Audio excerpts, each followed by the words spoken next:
ശരി sir. Okay okay sir. ഏയ് ഇല്ല ഇല്ല ഇല്ല ഇല്ല, താങ്ക് യു സാർ. ആവോ, അങ്ങനെ ഒരു സീറ്റ് ഒപ്പിച്ചു. എടാ ടിൻഡോ. എന്താച്ചാ?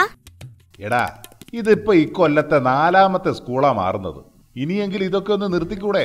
എനിക്ക് നിർത്തണം എന്നൊക്കെ ആഗ്രഹമുണ്ട്, പക്ഷെ അച്ഛനും അമ്മയും സമ്മതിക്കാനിട്ടല്ലേ. പഠിപ്പ് നിർത്തണ കാര്യല്ലേ അച്ഛൻ പറഞ്ഞത്? ഇവനെ കൊണ്ട് എടാ പഠിപ്പ് നിർത്തുന്ന കാര്യമല്ല, നിന്റെ ഈ മുടിഞ്ഞ വികൃതി നിർത്തുന്ന കാര്യമാ പറഞ്ഞത്. മോനെ, ഇനി നീ ഈ സ്കൂളിലെങ്കിലും അച്ഛനും അമ്മയും ഒക്കെ പറയുന്നതൊക്കെ അനുസരിച്ച് നല്ല കുട്ടിയായിട്ട് പോവണം. നല്ല കുട്ടിയാവാൻ എളുപ്പവഴി വല്ലതുണ്ടോ അച്ഛാ? എളുപ്പ വഴി ഒന്നുമില്ല. അച്ഛൻ പറയുന്നതൊക്കെ ശ്രദ്ധിച്ച് കേട്ട് അതുപോലെ നടന്നാ മതി. ഓക്കെ. നല്ല മിടുക്കനായിട്ട് വേണം സ്കൂളിൽ പോവാൻ. First point okay. ഇനി അടുത്തത്? എല്ലാവരോടും നല്ലോണം പെരുമാറണം.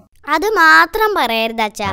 ആദ്യത്തെ സ്കൂളിൽ നിന്ന് ഈ ഒരൊറ്റ കാര്യം കൊണ്ട് എന്നെ പുറത്താക്കിയത്. എന്ത്? നല്ലോണം പെരുമാറിയതിന് ആരേലും പുറത്താക്കൂടാ?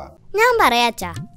അതായത് അടുത്തിരുന്ന ടോണിയുടെ ബുക്ക് നോക്കി ഞാനൊന്ന് എഴുതാൻ ശ്രമിച്ചു. അപ്പൊ അവൻ അത് കാണിച്ചു തന്നില്ല. അന്നേരം ഞാൻ അവനെ നല്ലോണം പെരുമാറി.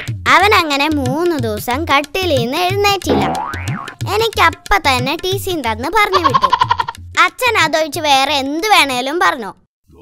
ഇവനെ കൊണ്ട് ഞാൻ അതല്ല മോനെ, ടീച്ചറുടെ അടുത്ത് നല്ലൊരു ഇംപ്രഷൻ ഉണ്ടാക്കണം. ഒരൊറ്റ നോട്ടത്തിൽ തന്നെ ടീച്ചറെ വീഴ്ത്തണം.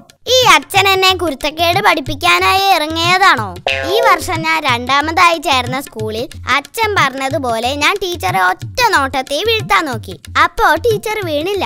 അപ്പൊ ഞാൻ ടീച്ചറെ തലയിട്ട്. അങ്ങനെ ടീച്ചറും വീണ്, താഴെ കൂടെ പോയ ഹെഡ് മാഷും വീണ്, എനിക്ക് ടീസിങ് കിട്ടി. വേണ്ട മോനെ, നീ ഒന്നും ചെയ്യണ്ട.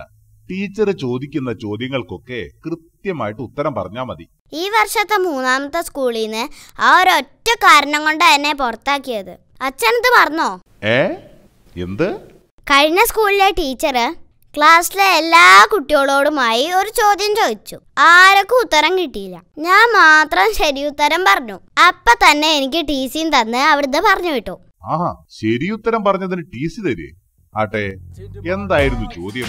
ടീച്ചറുടെ മേശയുടെ അടിയിൽ മൂത്രം ഒഴിച്ചതാര് എന്നായിരുന്നു ചോദ്യം. സത്യമായിട്ടും അത് ഞാനായിരുന്നു.